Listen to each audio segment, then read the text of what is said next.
everybody in the name of Jesus who have come to view this service over online and social media.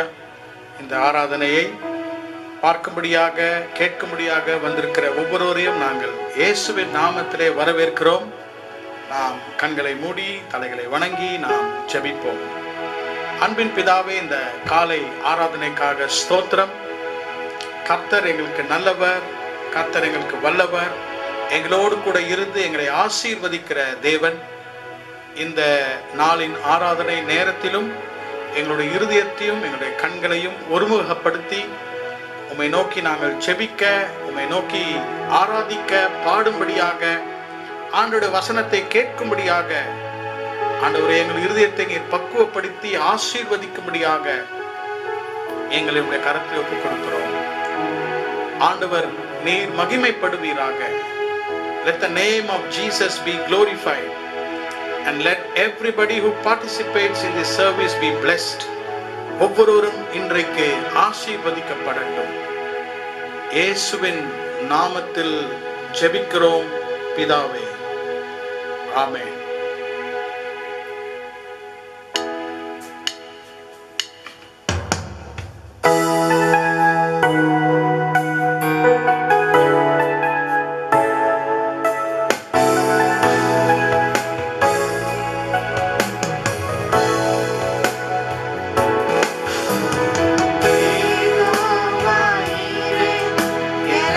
எனக்கெல்லாம் நீரே, என் தேவை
கர்த்தாவே, இந்த நாளிலே எங்களுடைய ஆராதனை பாடுகளை கர்த்தர் ஏற்றுக்கொண்டபடியால் உம்மை ஸ்தோத்திரிக்கிறோம். உம்முடைய நாமத்தில் எங்களுக்கு சுகம் உண்டு. உம்முடைய நாமத்தில் எங்களுக்கு ஒரு வழி திறக்கும். உம்முடைய நாமம் இன்றைக்கும் சர்வ வல்லமையுள்ள நாமம்.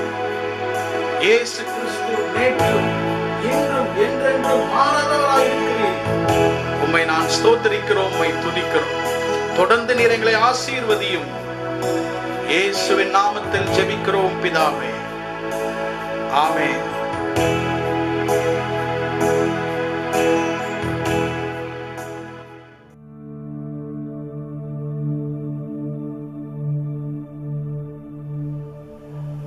Greetings in the matchless name of the Lord and Savior Jesus Christ. ஆண்டவராகிய இயேசு கிறிஸ்துவின் இனிய நாமத்திலே உங்களை இந்த காலை வேளையிலே நான் வாழ்த்துகிறேன். இந்த காலை நம்முடைய வேத தியானத்திற்காக 1 நாளாகமத்தின் புத்தகம் 4ஆம் அதிகாரம் 9, 10 வசனத்தை நாம் வாசிக்க போகிறோம். We are going to read 1 Chronicles chapter 4 and verse 9 and verse 10 for our morning meditation. யாபேஸ் தன் சகோதரரை பார்க்கிலும் கனம் பெற்றவனாயிருந்தான். அவன் தாய், நான் துக்கத்தோடே அவனை பெற்றேன் என்று சொல்லி அவனுக்கு யாபேஸ் என்று பெயரிட்டாள். And Jabez was more honorable than his brethren, and his mother called his name Jabez, saying, because I bear him with sorrow. யாபேஸ் இஸ்ரவேலின் தேவனை நோக்கி, தேவரீர் என்னை ஆசீர்வதித்து என் எல்லையை பெரிதாக்கி உமது கரம் என்னோடு இருந்து தீங்கு என்னை துக்கப்படுத்தாதபடிக்கு அதற்கு என்னை விலக்கி காத்தருளும் என்று வேண்டிக் கொண்டான். அவன் வேண்டிக் கொண்டதை தேவன் அருளினார். And Jabez called on the God of Israel, saying, Oh, that thou would bless me indeed, and enlarge my coast, and that thine hand might be with me, and that thou wouldst keep me from evil, that it may not grieve me. And God granted him that which he requested. அவன் வேண்டிக் கொண்டதை தேவன் அருளினார். And God granted that which he requested. There are about 650 definite recorded prayers in the Bible. And out of the 650 definite prayers recorded, 450 prayers have been directly answered by the Lord. வேத புத்தகத்திலே ஏறக்குறைய 650 திட்டவட்டமான ஜெபங்களை குறித்து வாசிக்கிறோம். 650 திட்டவட்டமான ஜெபங்களிலே ஏறக்குறைய 450 ஜெபங்களுக்கு ஆண்டவராகிய தேவன் நேரடியாக பதில் தந்திருக்கிறதை நாம் அறிந்து கொள்ளலாம். திட்டவட்டமான ஜெபத்திலே திட்டவட்டமான பதிலை பெற்ற ஒரு ஜெபத்தை யாபேஸ் என்னும் தேவ மனுஷன் ஜெபிக்கிறதை இந்த 2 வசனங்களிலே நாம் வாசிக்கிறோம். எனக்கு அருமையான சகோதரரே, சகோதரியே, இன்றைக்கு யாபேசுடைய வாழ்க்கையிலே கர்த்தர் எவ்வாறு அவருடைய ஜெபங்களுக்கு தேவன் திட்டவட்டமாக பதில் தந்தார் என்பதை நாம் தியானிக்க போகிறோம். The prayer of Jabez has a definite foundation, form and fruit of prayer. ஒரு ஜெபத்திற்கு ஒரு சரியான அடித்தளம், ஒரு ஜெபத்திற்கு ஒரு வடிவமைப்பு, ஒரு ஜெபத்திற்கு கனிகள் என்ற உதாரணத்திற்கு இந்த ஜெபம் நமக்கு அநேக காரியங்களை சொல்லிக் கொடுக்கிறது. கர்த்தருடைய நாமத்துக்கு ஸ்தோத்திரம். It is a brief prayer but a blessed prayer. மிக சுருக்கமான ஜெபம், ஆனாலும் இந்த ஜெபம் மிக ஆசீர்வாதம் உள்ள ஜெபம் என்று நாம் கூறலாம். யாபேஸ் என்ற பெயருக்கு துக்கம் என்று பொருள். The meaning of the name Jabez is I bear him with deep sorrow. தன்னுடைய தாய் அவனுக்கு துக்கத்தோடு பெற்றேன் என்று பெயரிட்டாள் என்று 9ஆம் வசனத்திலே நாம் வாசிக்கிறோம். கர்த்தருடைய நாமத்துக்கு ஸ்தோத்திரம்.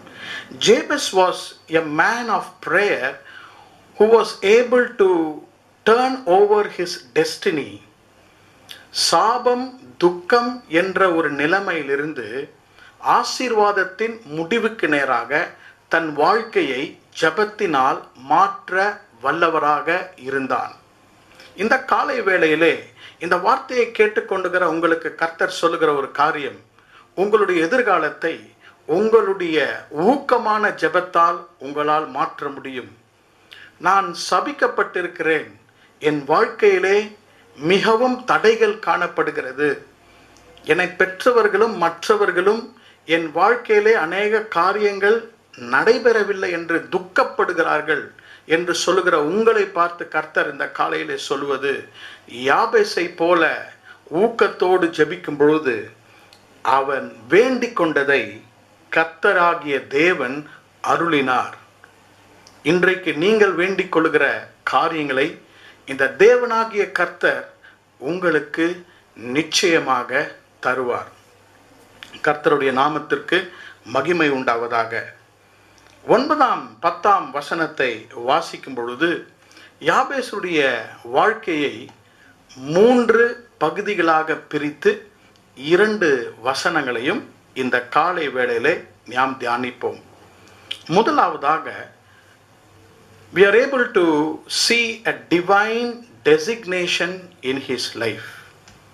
Number 2, when you read verse 9 and 10, we are able to see a deep desire in the life of Jabez. And number 3, we are able to see a definite declaration in his prayer. கர்த்தருடைய நாமத்துக்கு ஸ்தோத்திரம். தமிழிலே உங்களுக்காக நான் அதை சொல்லுகிறேன். யாபேசுடைய வாழ்க்கையிலே தெய்வீக நிலைமையை நாம் காணலாம். இரண்டாவதாக, யாபேசுடைய வாழ்க்கையிலே ஆழமான ஒரு வாஞ்சையை நாம் காணலாம். மூன்றாவதாக, யாபேசுடைய வாழ்க்கையிலே திட்டவட்டமான ஜெபத்தை நாம் அறிந்து கொள்ளலாம். Let's meditate on these 3 thoughts so that God will definitely hear your prayer and answer your prayer as God heard the prayer of the man of God Jabez. 9ஆம் வசனத்தை முதலாவதாக நாம் வாசிக்கலாம். யாபேஸ் தன் சகோதரரை பார்க்கிலும் கனம் பெற்றவனாயிருந்தான். அவன் தாய், நான் துக்கத்தோடே அவனை பெற்றேன் என்று சொல்லி அவனுக்கு யாபேஸ் என்று பெயரிட்டாள். And Jabez was more honorable than his brethren, and his mother called his name Jabez, saying, because I bear him with sorrow. யாபேசுடைய உலக பிரகாரமான வாழ்க்கையை இந்த வசனத்திலே பார்க்கும் பொழுது கனமும் துக்கமும் கலந்த வாழ்க்கையை வாசிக்கிறோம். தன் சகோதரரை பார்க்கிலும் கனம் பெற்றிருந்தான்.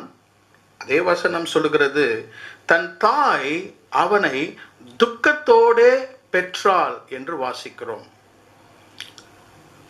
யாபேசுடைய வாழ்க்கையிலே உலக பிரகாரமான நிலைமை மிகவும் துக்ககரமான நிலைமை. His earthly habitation was sorrowful. ஆனாலும் யாபேஸ் அவனுக்கென்று ஒரு தெய்வீக நிலைமை இருந்தது. அந்த தெய்வீக நிலைமையிலே அவன் ஆசீர்வதிக்கப்பட்டவனாக கனம் பொரிந்தவனாக இருந்தான். கர்த்தருடைய நாமத்துக்கு ஸ்தோத்திரம். தன் சகோதரரை பார்க்கிலும் கனம் பெற்றவனாயிருந்தான்.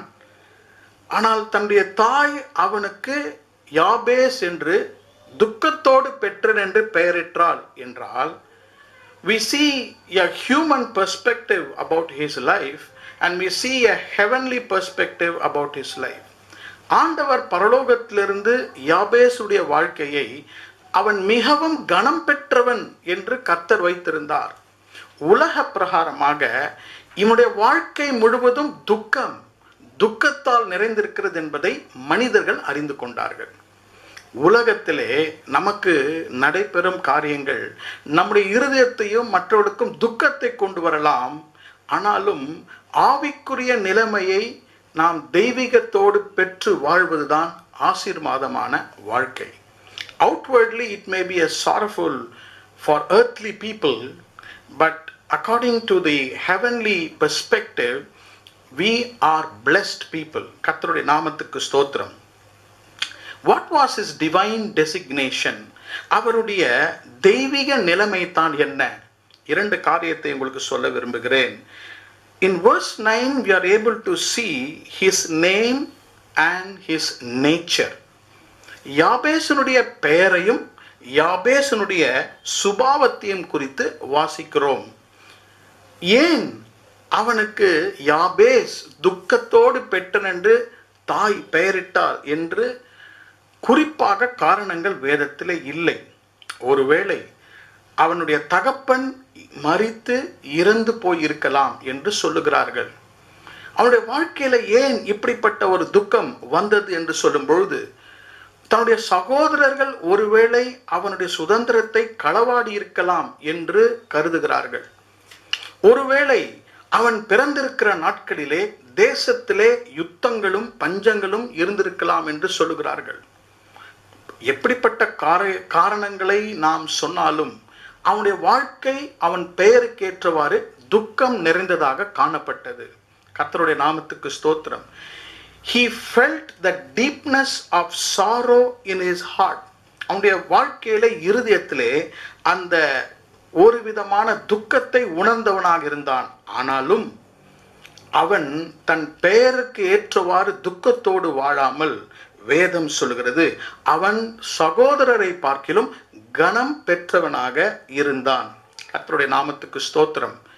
Though our name may be called as sorrowful, but his nature was a spiritual nature. கர்த்தர் அவனை சகோதரரை பார்க்கிலும் கனம் படுத்தினார் என்றால் all the hindrances could not capture and bond him to a particular situation. அவனை சுற்றிலும் இருக்கிற சூழ்நிலைகளை அவன் கட்டுப்படுத்தாமல் அவன் சூழ்நிலைக்கு மேலே வாழ்கிறவனாக காணப்பட்டான். யாபேசினுடைய இயற்கை சுபாவம் உலகத்தின்படியாக அது நாமத்திற்கு ஏற்றவாறு துக்கமுள்ளதாக இருந்தது.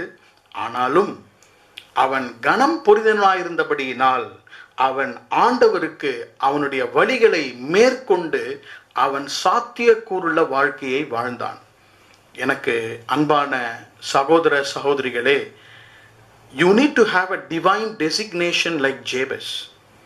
உலக பிரகாரமான இருக்கிற நாமம் நிலைமை துக்ககரமாக இருந்தாலும் பரலோகத்திலே நமக்கு கர்த்தர் கொடுத்திருக்கும் சந்தோஷம் சமாதானம் நம்மை கர்த்தர்பால் இழுத்து நாம் கனம் பொருந்தினனாக மாற முடியும். Though your name or your situation may be sorrowful, but you can be divinely designated by God to overcome all the handicaps and the hindrances that come and fight against you. 1 நாளாகமம் 2ஆம் அதிகாரம் 55ஆம் வசனத்தை நாம் வாசிக்கலாம். யாபேசில் குடியிருந்த கணக்கரின் வம்சங்கள் திராத்தியரும் சீமோத்தியரும் சுக்காத்தியருமே என்று வாசிக்கிறோம். Let's read 1 Chronicles chapter 2 and verse 55. And the families of the scribes which dwelt at Jabez, the Tirathites, the Shimeathites, and the Suchathites. யாபேசினுடைய பெயரிலே ஒரு இடம் இருந்தது, ஒரு நகரம் காணப்பட்டது. யாபேசு என்னும் ஒரு இடத்திலே அநேக கணக்கர் குடியிருந்தார்கள். Many scribes were dwelling in a place called Jabez. ஒருவேளை யாபேசு அந்த பட்டணத்தை கட்டி இருக்கலாம் என்று சொல்லுகிறார்கள். ஆண்டவராகிய தேவன் யாபேசை கனப்படுத்தினார். தன் சகோதரரை பார்க்கிலும் யாபேசு கனம் பொரிந்தவனாக இருந்தான். கர்த்தருடைய நாமத்திற்கு மகிமை உண்டாவதாக. His name could not hinder him for what he could be and what he could do for the Lord. கர்த்தருடைய நாமத்துக்கு ஸ்தோத்திரம். இந்த நாளிலே நம்முடைய நிலைமைகள் எப்படி இருந்தாலும் கர்த்தர் உங்களுக்கு முதலாவதாக ஒரு தெய்வீக நிலைமையை கொடுத்திருக்கிறார். உலக பிரகாரமான நிலைமை மனிதன் பார்க்கிறது, ஆனால் தெய்வீக நிலைமை நமக்கு கர்த்தர் கொடுப்பது. கர்த்தருடைய நாமத்துக்கு ஸ்தோத்திரம். இப்படிப்பட்ட தெய்வீக நிலைமையை உணர்ந்தால்தான் யாபேசை போல ஜெபிக்க முடியும். அநேகர் ஏன் யாபேசை போல் ஜெபித்து பதில்களை பெற முடியவில்லை என்றால், துக்கமும் சாபத்தையும் நினைத்து தெய்வீக நிலைமையை இழந்து காணப்படுகிறார்கள். கர்த்தருடைய நாமத்துக்கு ஸ்தோத்திரம். My beloved brother and sister, you can change your future.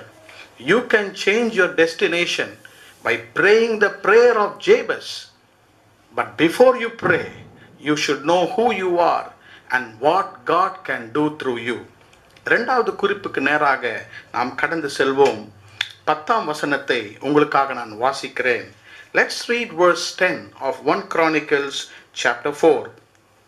யாபேஸ் இஸ்ரவேலின் தேவனை நோக்கி, தேவரீர் என்னை ஆசீர்வதித்து என் எல்லையை பெரிதாக்கி உமது கரம் என்னோடு இருந்து தீங்கு என்னை துக்கப்படுத்தாதபடிக்கு அதற்கு என்னை விலக்கி காத்தருளும் என்று வேண்டிக் கொண்டான்.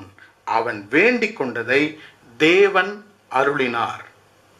And Jabez called on the God of Israel, saying, Oh, that thou would bless me indeed, and enlarge my coast, and that thine hand might be with me, and that thou wouldst keep me from evil, that it may not grieve me.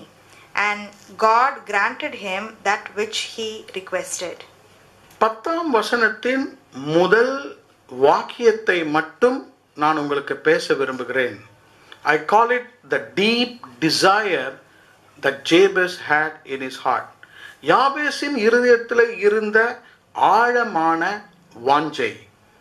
யாபேஸ் இஸ்ரவேலின் தேவனை நோக்கி, and Jabez called on the God of Israel. யாபேஸ் நமக்கு ஒரு பாடத்தை கற்பிக்கிறான். தன்னுடைய துக்கமான சூழ்நிலையிலே அவன் காணப்பட்டாலும் உதவிக்காக மனிதர்களை அண்டிக் கொள்ளாமல் கர்த்தரை நோக்குகிற ஒரு மனிதனாக இருந்தான். Brother, sister, your immediate response to all the sorrows and situations should be looking up to heaven like Jabez. யாபேசு இஸ்ரவேலின் தேவனை நோக்கி அவன் கூக்குரலிடுகிறான். He called on the God of Israel. He had a deep desire in his heart. அவனுடைய உள்ளத்திலே ஒரு ஆழமான வாஞ்சை கர்த்தர் மேல் இருந்தது. இன்றைக்கு யாபேசை போல ஜெபிக்க வேண்டுமென்றால், யாபேசின் ஜெப குறிப்புகளை ஜெபிக்க வேண்டுமென்றால் ஆண்டவர் மேல் ஒரு ஆழமான வாஞ்சை காணப்பட வேண்டும். முதலாவதாக தெய்வீக நிலைமைக்கு நாம் வர வேண்டும். இரண்டாவதாக ஆழமான கர்த்தர் மேல் இருக்கிற ஒரு வாஞ்சை. இதைதான் கர்த்தர் நம்மிடத்திலே காண்கிறார். இவருடைய ஆழமான வாஞ்சையை 3 பகுதிகளாக நாம் பிரித்து நாம் அறிந்து கொள்ளலாம். His deep desire can be classified into 3 parts. His deep desire is expressed in prayer. Number 2, his deep desire reveals the emptiness in his life. And number 3, the deep desire in his heart reveals the expectation that he has from God. மறுபடியும் சொல்லுகிறேன், யாபேசுக்குள்ளாக இருந்த அந்த ஆழமான வாஞ்சை ஆண்டவர் மேல் அவனுக்கு ஒரு பிரதிபலிப்பை, ஆண்டவர் மேல் தன்னுடைய ஜெபத்தை அது வெளிப்படுத்துகிறது. இரண்டாவது பார்க்கும் பொழுது அவருடைய ஆழமான வாஞ்சை கர்த்தர் மேல் இருக்கும் பொழுது தான் ஒன்றுமில்லாதவன் என்பதை அவர் பிரதிபலிக்கிறார். மூன்றாவதாக ஒரு எதிர்பார்ப்பை அவருடைய வாழ்க்கையிலே நாம் காணலாம். கர்த்தருடைய நாமத்துக்கு ஸ்தோத்திரம். முதலாவதாக தேவனை நோக்கி, Jabez called. That speaks of an expression. நம்முடைய வாழ்க்கையிலே நாம் எந்த சூழ்நிலை நடந்தாலும் நாம் பிரதிபலிக்கிறவராக இருக்கிறோம். We always express, either it is a fear, either it is happiness or joy. Whatever we have in our heart, we like to express it outside. யாபேசு தன்னுடைய நிலைமையை ஆண்டவரை நோக்கி அவன் அதை பிரதிபலிக்கிறான். He was able to express all his feelings to the Lord. இந்த காலை வேளையிலே நம்முடைய ஜெபத்தை கர்த்தர் கேட்க வேண்டும் என்றால் call unto the Lord. கர்த்தரை நோக்கி, கர்த்தருடைய நாமத்துக்கு ஸ்தோத்திரம். தமிழிலே நோக்கி என்ற வார்த்தை, நம்முடைய முகங்கள் கர்த்தரை நோக்க வேண்டும். Just focus all our expressions on the Almighty God. இரண்டாவதாக யாபேஸ் இஸ்ரவேலின் தேவனை நோக்கி, God of Israel. Who is this God of Israel? இந்த இஸ்ரவேலின் தேவன் யார்? ஆதியாமத்தின் புத்தகம் 32 அதிகாரம் 28 வசனத்தை நீங்கள் வாசித்தால், Genesis chapter 32 and verse 28, ஆண்டவராகிய தேவன் யாக்கோபின் பெயரை இஸ்ரவேல் என்று மாற்றினார். அன்று முதல் ஆண்டவருக்கு ஒரு பெயர், இஸ்ரவேலின் தேவன், யாக்கோபின் தேவன். எந்த சமயத்திலே யாக்கோபின் பெயரை இஸ்ரவேல் என்று கர்த்தர் மாற்றினார்?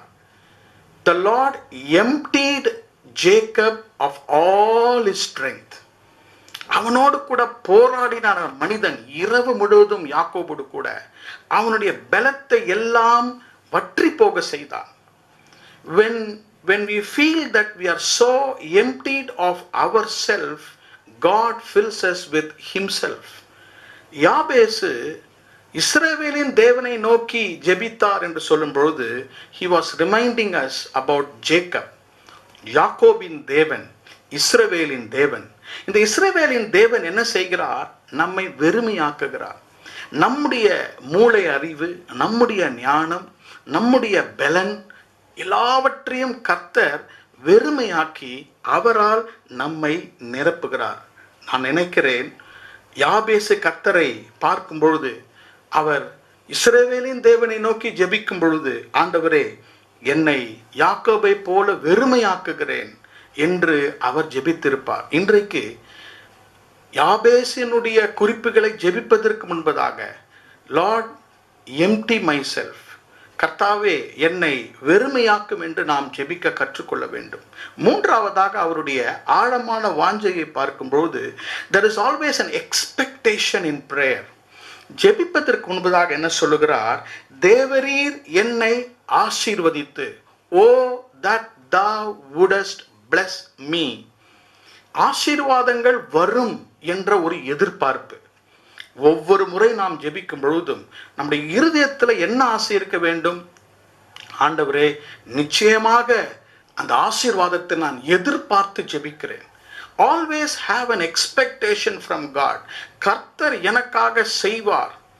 That is an unshakable confidence in Jabez. அசைக்க முடியாத ஒரு நம்பிக்கை அவனுக்கு கர்த்தரிடத்திலிருந்து ஒரு எதிர்பார்ப்பை கொடுத்தது. He was waiting to be blessed. ஆசீர்வதிக்கும்படியாக அவன் காத்து கொண்டிருக்கிறான். கர்த்தருடைய நாமத்திற்கு மகிமை உண்டாவதாக. இன்றைக்கு ஆண்டவர் நம்மை பார்த்து இந்த 2வது குறிப்பில் யாபேசை குறித்து சொல்லுகிற காரியம் இதுதான். அருமையான சகோதரனே, சகோதரியே, உங்களுடைய தெய்வீக நிலைமையை நீங்கள் அறிந்து கொள்ள வேண்டும். உங்களுடைய நிலைமையை காட்டிலும் உங்களுடைய தெய்வீக நிலைமையை நீங்கள் அதிகமாக்கி கொள்ள வேண்டும். 2வதாக ஆழமான வாஞ்சை, ஆண்டவரை நோக்கி பார்ப்பது. கர்த்தருடைய நாமத்துக்கு ஸ்தோத்திரம். 1 சாமுவேல் 8 அதிகாரம் 21 வசனத்தை நீங்கள் வாசித்தால், the Bible says in 1 Samuel 8:21, Samuel rehearsed everything into the ears of God. ஆண்டவருக்கு சாமுவேல் எல்லாவற்றையும் தெரியப்படுத்தினான். மறுபடியும் சொல்லுகிறேன், Samuel rehearsed everything into the ears of God. Samuel எல்லா விஷயத்தையும் கர்த்தருக்கு தெரியப்படுத்தினான். இன்றைக்கு நம்முடைய ஜெபத்திலே கர்த்தருக்கு எல்லாவற்றையும் தெரியப்படுத்துவோம். யாபேசை போல நம்முடைய ஜெபங்களிலே ஆண்டவருக்கு எல்லாவற்றையும் தெரியப்படுத்துவதுதான் நம்முடைய ஆழமான வாஞ்சையாக காணப்பட வேண்டும். கர்த்தர் இன்றைக்கு உங்களுடைய ஜெபத்திற்கு பதிலை நீங்கள் வேண்டிக் கொள்கிறதை நிச்சயமாக கர்த்தர் அருளி செய்வார். கடைசியாக 3வதாக, the third very important thing in the life of Jabez is found in the second part of verse 10. ஒன்று நாளாகமம் 4ஆம் அதிகாரம் 10ஆம் வசனத்தின் கடைசி பகுதியை உங்களுக்காக நாங்கள் வாசிக்கிறோம். என் எல்லையை பெரிதாக்கி உமது கரம் என்னோடு இருந்து தீங்கு என்னை துக்கப்படுத்தாதபடிக்கு அதற்கு என்னை விலக்கி காத்தருளும் என்று வேண்டிக் கொண்டான். கர்த்தருடைய நாமத்திற்கு மகிமை உண்டாவதாக. This is what we call as a definite declaration. Let's hear this verse being read in English. 1 Chronicles chapter 4 and the second part of verse 10. And enlarge my coast, and that thine hand might be with me, and that thou wouldst keep me from evil. Glory be to God's holy name. There are 3 definite declarations in the prayer of Jabez. யாபேசுடைய இந்த ஜெபத்திலே 3 முக்கியமான திட்டவட்டமான ஜெப குறிப்புகள். அதை உங்களுக்காக சொல்லுகிறேன். enlarge my coast, என் எல்லையை பெரிதாக்கி. இரண்டாவது number 2, that thine hand may be with me, உமது கரம் என்னோடு கூட இருந்து. மூன்றாவதாக நம்பர் 3, தீங்கு என்னை துக்கப்படுத்தாதபடிக்கு அதற்கு என்னை விலக்கி காத்தருளும். that the evil may not grieve me, தீங்கு என்னை துக்கப்படுத்தாதபடிக்கு அதற்கு என்னை விலக்கி காத்தருளும் என்று வேண்டிக் கொண்டான். இன்றைக்கு ஆண்டவரிடத்திலே நம்முடைய வேண்டுதல் கேட்கப்பட்டு அது அருளி செய்யப்பட வேண்டும் என்றால் prayers always have to be very very definite. திட்டம் தெளிவாக ஆண்டவர் நமக்கு பதில் அளிக்க விரும்புகிறார். உங்களுடைய திருமணமாக இருக்கலாம், உங்களுடைய வேலையாக இருக்கலாம், பிள்ளைகளை குறித்த காரியமாக இருக்கலாம், ஊழியத்தை குறித்த காரியமாக இருக்கலாம், என்ன விதமான பண காரியமாக இருக்கலாம். The Lord wants to hear very very definite declarations. Our God is so confused when people beat around the bush. சுற்றி சுற்றி வளைத்து ஜெபிக்கிற ஜெபங்களுக்கு கர்த்தர் குழம்பி போகிறார். கர்த்தர் தெளிவாக 3 குறிப்புகள் 4 குறிப்புகள் உள்ள ஜெபத்தை கர்த்தர் நிச்சயமாக பதில் தருகிறவராய் இருக்கிறார். Jabez in his prayer prayed with very very specific declaration. திட்டவட்டமான ஜெப குறிப்புகளோடு கூட யாபேசு ஜெபித்தான் என்று நாம் 10ஆம் வசனத்திலே வாசிக்கிறோம். Let me enumerate those 3 important definite declarations of Jabez that he declared unto the Lord in his prayer. Number 1, enlarge my coast, speaks of the enlargement of life. Let thine hand be with me speaks about divine enablement in his life. Keep me from evil speaks of divine environment in his life. இந்த 3 ஜெப குறிப்புகளும் ஆண்டவர் அவருக்கு கொடுக்கிற 3 விசேஷித்த ஆசீர்வாதங்களை குறிக்கிறது. முதலாவதாக, ஆண்டவரே என்னுடைய எல்லையை பெரிதாக்கும் என்று சொல்வது, கர்த்தாவே increase my life more and more, என் வாழ்க்கையை ஆண்டவர் தாமே விரிவாக்கும். கர்த்தருடைய நாமத்துக்கு ஸ்தோத்திரம். A God is a God of increase. ஆண்டவராகிய தேவன் நம்மை பெருக பண்ணுகிற தேவன். கர்த்தருடைய நாமத்துக்கு ஸ்தோத்திரம். யாபேசு கர்த்தரை நோக்கி அவர் ஜெபிக்கும் பொழுது, ஆண்டவரே என்னுடைய வாழ்க்கை மிக குறுகிய அளவில் இருக்கிறது. ஒருவேளை அவருக்கு இருந்த ஆவிக்குரிய நிலைமையை குறித்து சொல்லலாம், அவர் இருந்த சின்ன வீட்டை குறித்து சொல்லலாம், எதை குறித்து சொல்லுகிறார் என்று நமக்கு தெரியாது. ஆனால் ஆண்டவர் எல்லையை பெரிதாக்குற தேவன் என்பதை யாபேசு அறிந்திருந்தான். இன்றைக்கு உங்களுடைய தரிசனம், உங்களுடைய குடும்பம், உங்களுடைய எதிர்காலத்தை அதிகமாக்க ஜெபிப்பதை கர்த்தர் உங்களிடத்திலிருந்து எதிர்பார்க்கிறார்.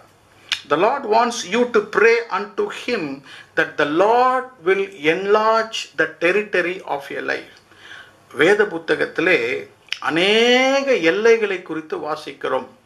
பழைய ஏற்பாட்டு புதிய ஏற்பாட்டிலே ஆண்டவராகிய பரலோகத்தின் தேவன் அநேகருடைய எல்லைகளை பெரிதாக்கினார். குடும்ப எல்லைகளை பெரிதாக்கினார், தங்களுடைய வீட்டின் எல்லைகளை பெரிதாக்கினார், வேலைகளின் எல்லைகளை பெரிதாக்கினார், ஊழியத்தின் எல்லைகளை பெரிதாக்கினார்.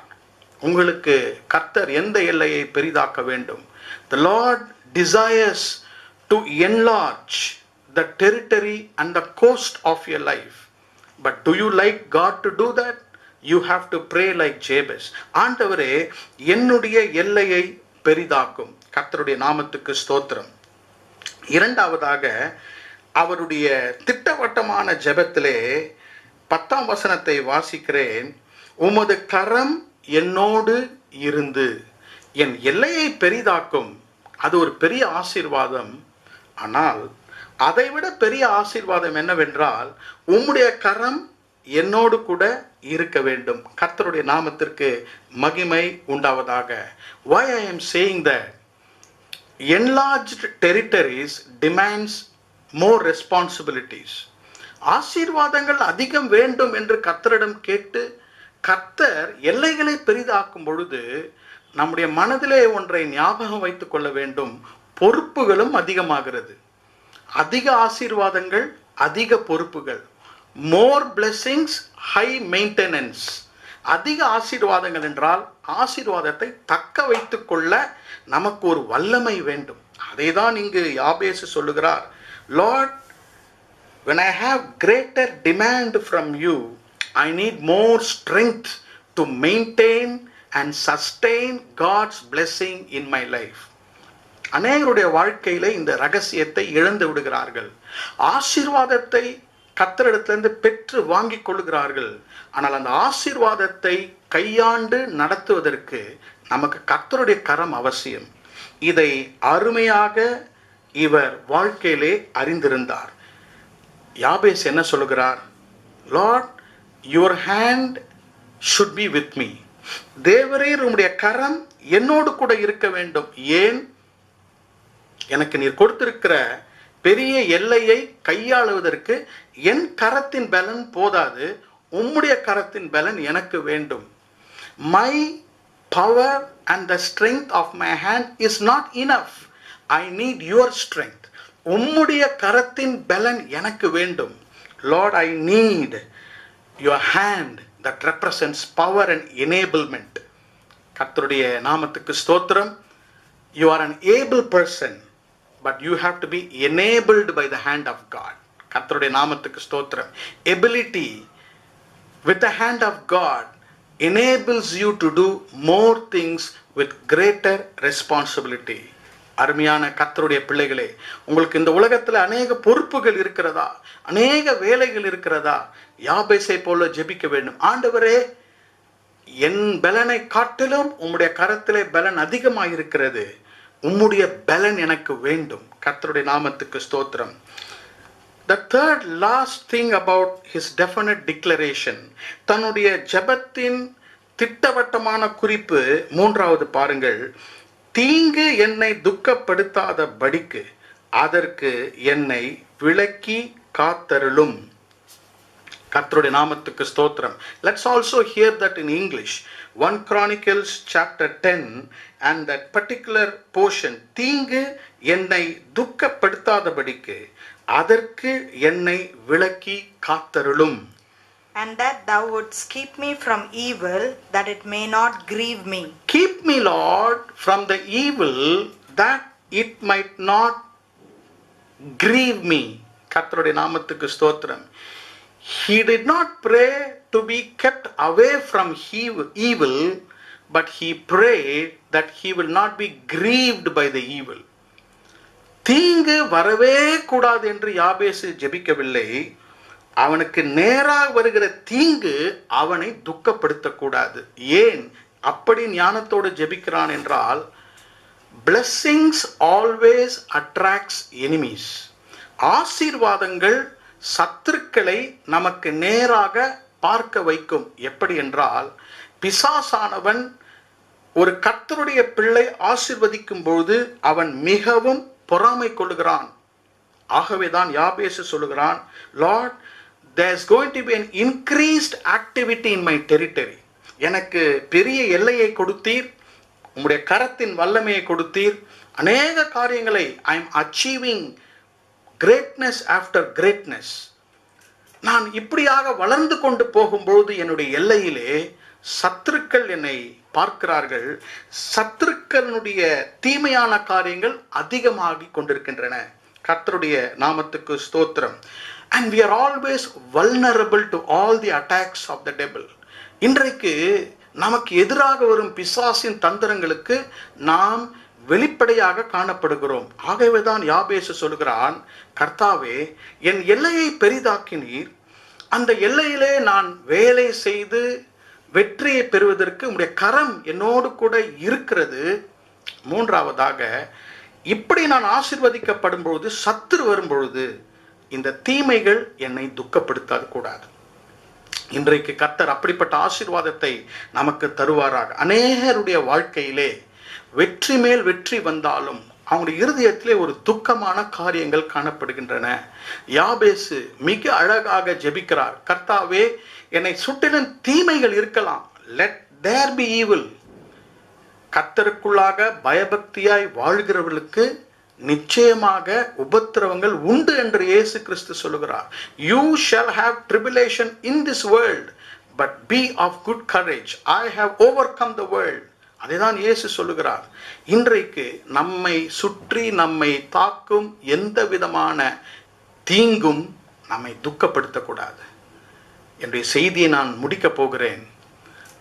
எந்த தீங்கும் உங்கள் இருதயத்தை துக்கப்படுத்தக்கூடாது. அது ஒரு பெரிய கர்த்தருடைய கிருபை. இதற்காக நீங்கள் ஜெபிக்க வேண்டும். Lord, this evil should not cast a shadow on my blessing. என்னுடைய இருதயத்திலே இப்படிப்பட்ட தீங்கு துக்கத்தோடு வாழும்படியாக என்னை செய்யக்கூடாது. கர்த்தர் கொடுத்த ஆசீர்வாதங்களை சந்தோஷத்தோடு கூட நான் அனுபவிக்க கர்த்தர் கிருபை தர வேண்டும் என்று நீங்கள் கர்த்தரை பார்த்து ஜெபிக்க வேண்டும். அவன் வேண்டிக் கொண்டதை தேவன் அருளினார். இதுதான் கணம் பொரிந்தவனுடைய ஆசீர்வாதம். How was Jabez honorable than all his brethren? God granted whatever he prayed. நீங்கள் ஜெபிக்கிறதை தேவன் அருளி செய்வார். நீங்கள் அதை விசுவாசிக்க வேண்டும். God will grant whatever you ask him. யாபேசை போல் இன்றைக்கு நீங்கள் ஜெபித்தால், இன்றைக்கு ஆண்டவர் உங்களை பார்த்து சொல்லுகிறார், I will grant all that you pray unto me. முதலாவதாக உங்கள் நிலைமையை நீங்கள் அறிந்து கொள்ள வேண்டும். Rise above your evil situation. Rise above all the pressures of life. Come up over the pains of life. வாழ்க்கையின் நோவுகள், இருதயத்தின் சோர்வுகளை மீறி இயேசு கிறிஸ்துவுக்குள்ளாக ஒரு தெய்வீக நிலைமைக்கு வருவோம். பின்பு ஆழமான வாஞ்சையை கர்த்தரிடத்திலே அவரை நோக்கி அவருடைய காதுகளிலே சொல்லுவோம், திட்டவட்டமாக சொல்லுவோம். Let us be specific and definite and declare the blessing. கர்த்தர் உங்களுக்கு இந்த ஆசீர்வாதத்தை தருவார். ஒரு நாளும் நான் சபிக்கப்பட்டவன் என்று சொல்ல வேண்டாம். இந்த காரியங்கள் எனக்கு நடைபெறாது என்று நீங்கள் சொல்ல வேண்டாம். Don't always mourn about your life. நீங்கள் அநேகர் உங்கள் வாழ்க்கையை குறித்து மிகவும் துக்கப்படுகிறீர்கள். இவ்வளவுதானா வாழ்க்கை? எவ்வளவு நாள் நான் ஜெபிப்பது என்று நீங்கள் துக்கத்தோடும் கண்ணீரோடும் சோர்வோடும் காணப்படலாம். இந்த வார்த்தையை நீங்கள் கேட்டுக்கொண்டு இருக்கிறவர்களுக்காக கர்த்தர் பேசுகிறார். You can change your destiny. உங்கள் எதிர்காலத்தை நீங்கள் மாற்ற முடியும். You don't determine your destiny. உங்களுடைய எதிர்காலத்தை உங்களால் தீர்மானிக்க முடியாது. எனக்கு இனிமேல் திருமணமே ஆகாது, என்னுடைய பிள்ளைகளுக்கு வேலை கிடைக்காது, எனக்கு இனிமேல் சுகம் வராது, என் பிள்ளைக்கு சுகம் வராது, என் ஊழியம் இப்படிதான் இருக்கும், என் கணவர் இப்படிதான் இருப்பார், என் மனைவி இப்படிதான் சோர்வுற்று இருப்பாள் என்று நீங்கள் சொல்ல வேண்டாம். The example of Jabez, that he can rise above the situations. உங்கள் சூழ்நிலையை காட்டிலும் போராடி உங்களால் மேலே வர முடியும் என்பதற்கு யாபேசு உதாரணமாயிருக்கிறான். He was a child of sorrow, but he prayed with spiritual fervency. May God bless you. உங்களுக்காக நான் ஜெபிக்க விரும்புகிறேன். இருக்கிற இடத்துல நாம் கண்களை மூடி ஆண்டவரை நோக்கி பார்த்து, ஆண்டவரே என் நிலைமையை மாற்ற உம்மால் தான் முடியும். எவ்வளோ முயற்சிகளை நான் செய்கிறேன். But I want to call unto the God of Israel. இருக்கிற இடத்துல நீங்கள் கண்களை மூடுங்கள். உங்களுக்காக நான் ஜெபிக்கிறேன். பரிசுத்தமுள்ள நல்ல பிதாவே, இந்த வார்த்தையை கேட்டுக்கொண்டிருக்கிற ஒவ்வொருவருக்காக நாங்கள் ஜெபிக்கிறோம். யாபேசு ஜெபித்த வேண்டுதல்களை கர்த்தர் அருளினார். Grant thy people whatever they pray for in the name of Jesus. எப்படிப்பட்ட உடைந்த சூழ்நிலையில அவங்க கடந்து சென்றாலும் தேவன் தாமே அவனுடைய கூக்குரலை கேட்டருள்வீராக. இனிமேல் அவர்கள் துக்கத்திலே செல்லாமல் கர்த்தாவே, நான் சபிக்கப்பட்டவன், எனக்கு ஒரு எதிர்காலம் இல்லை, என் நிலைமை இப்படிதான் இருக்கும் என்று அவர்கள் தீர்மானித்திருந்தால் அவருடைய வாழ்க்கையின் தீர்மானத்தை, அவருடைய வாழ்க்கையின் எல்லா விதமான சித்தத்தையும் மாற்ற வல்லவராய் இருக்கிறீர். அவருடைய வாழ்க்கையை உடைய கரத்துல கொடுக்கிறோம். ஒவ்வொருவரையும் நீர் ஆசீர்வதிப்பீராக. பெரியோர் சிறியோரை ஆசீர்வதிப்பீராக. பெற்றோர்கள் பெரியவர்கள் ஆண்டவரே, வாலிபர்களை ஆசீர்வதியும் ஆண்டவரே. யாபேசை போல நாங்கள் எழும்பி பறந்து எல்லா விதமான நோவுகள் சோர்வுகளையும் மேற்கொண்டு நாங்கள் கனமுள்ளவர்களாக மாற கர்த்தர் ஆசீர்வதிப்பீராக. இயேசு கிறிஸ்துவின் நாமத்தில் ஜெபிக்கிறோம் பிதாவே, ஆமென். என் ஆத்மாவே கர்த்தரை ஸ்தோத்திரி, என் முழு உள்ளமே அவருடைய பரிசுத்த நாமத்தை ஸ்தோத்திரி. என் ஆத்மாவே கர்த்தரை ஸ்தோத்திரி, கர்த்தர் செய்த சகல உபகாரங்களையும் மறவாதே. ஆமென். நம்முடைய கர்த்தராகிய இயேசு கிறிஸ்துவினுடைய கிருபையும் பிதாவாகிய தேவனுடைய அன்பும் பரிசுத்த ஆவியானவருடைய அந்யோன்ய ஐக்கியமும் நம்மோடும் நம் குடும்பத்தாரோடும் இன்றும் என்றும் சதா காலங்களிலும் இருப்பதாக. ஆமென். Praise the lord. கர்த்தர் உங்களை ஆசீர்வதித்து உங்களை நடத்துவாராக.